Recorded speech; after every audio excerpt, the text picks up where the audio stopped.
Thank you. Thank you very much. Thank you for attending today's event. Judith wanted me to say a few words about myself. I didn't have my bio in the packet there.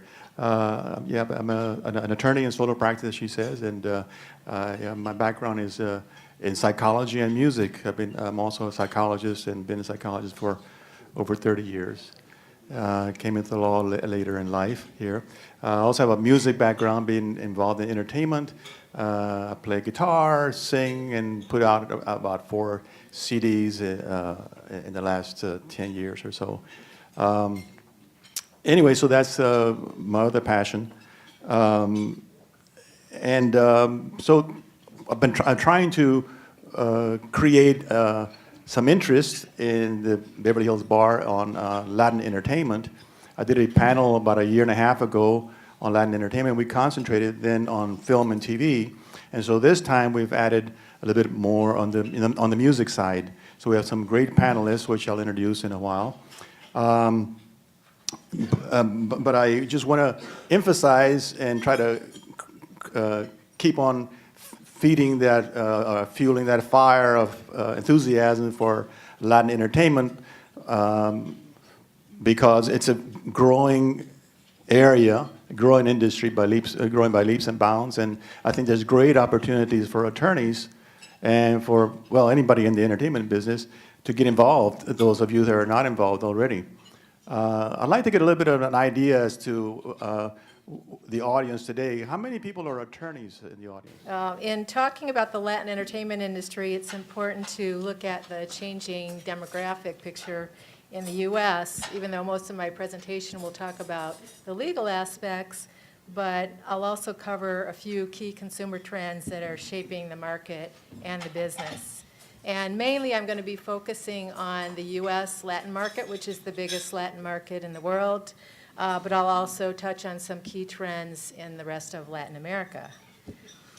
So according to a report by PricewaterhouseCoopers in 2013, Latin America is set to become the fastest growing region in spending for media and entertainment over the next 5 years.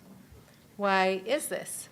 Well, most of the growth is actually linked to changes in technology that have revolutionized the way people are consuming their entertainment. So a rapid surge in internet use, mobile phone ownership, and social networking are leading the way as many people are skipping landlines and conventional cable to go straight to mobile means of consuming their entertainment. An interesting statistic is that 95% of Latin America's internet users are on social media, and they spend 56% more time on social networking sites than the average user worldwide. So they're very connected. And this is making a huge difference in the entertainment market in Latin America, where piracy has decimated the CD market and the market for DVDs. Piracy has been and continues to be rampant in most of I thought I'd just share with you about LRA Network today, since we're a brand new network we launched in January of 2014. And basically, just kind of starting at the beginning, what is LRA Network? LRA is an English-speaking network that targets the mainstream U.S. in a way that works for as wide array of demographic as you could possibly imagine. We are commercial in our orientation, but we are very careful about directing our programming to be relatable to the Latino audience, to those in Central America, Latin America, and to the European audience. Our genre is high velocity, irreverent, male-oriented programming, a little different from Style Network, I can tell you. But you know, it's a really fun business. Our programming at this point, because we're brand new, is 60% acquired and 40% original. We have started our own studio, which is Tres Pistoleros, where we produce our in-house scripted programming. And I'm seeing here today. But thank you very much for the introduction. I'll give you a little bit of a background on the company, just because I think that Pure Music is a very unique music publishing company. We are completely independent, family-owned. and really run as kind of a boutique music publishing company, but at the same time, we have a very worldwide reach, and in many markets, including Latin America, where major music publishers don't have their own offices, we have an actual Pure Music office with a working staff. And a lot of that has to do with the fact that we have a really wonderful, rich Latin music catalog. And that really is something that sustains those offices financially and allows us to be able to have, like I said, an actual staff there.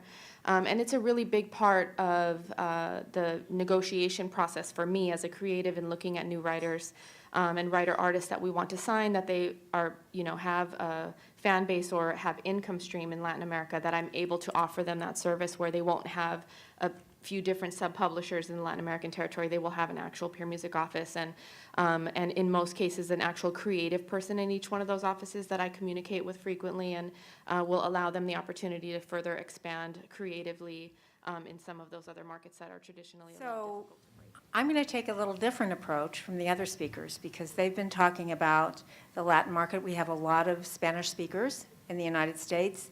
The number of Spanish-speaking Americans is growing. Can you hear me? No, yes. Oh, okay. Okay. Is growing mightily, as we know. That's very different than Brazil, of course. We have very few, relatively speaking, Brazilians living in the United States. They speak a different language, Portuguese.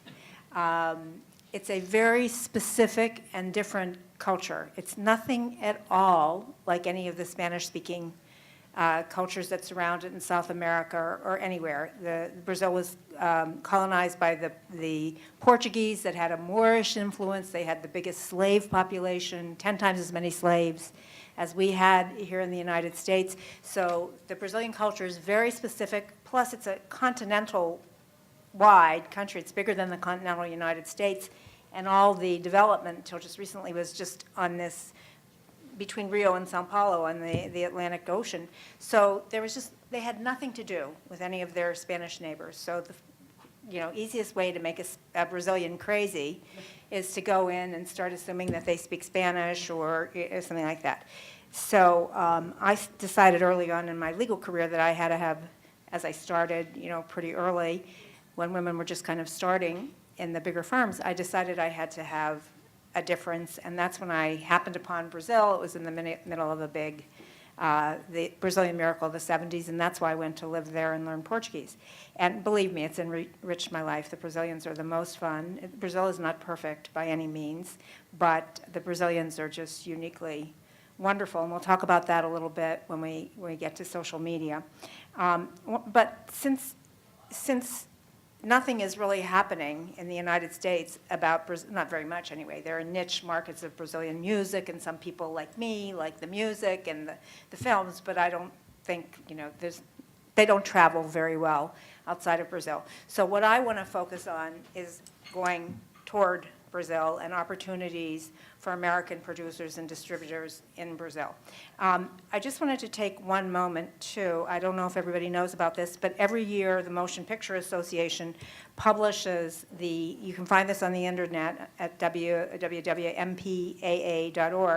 and every year they publish the theatrical market statistics for the previous year, and then they have these going back for I don't know how long.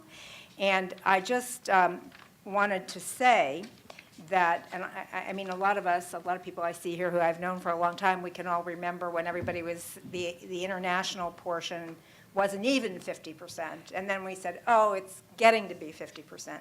Well, now, as of last year, it's 70% of the global box office is the international box office outside of the US and Canada.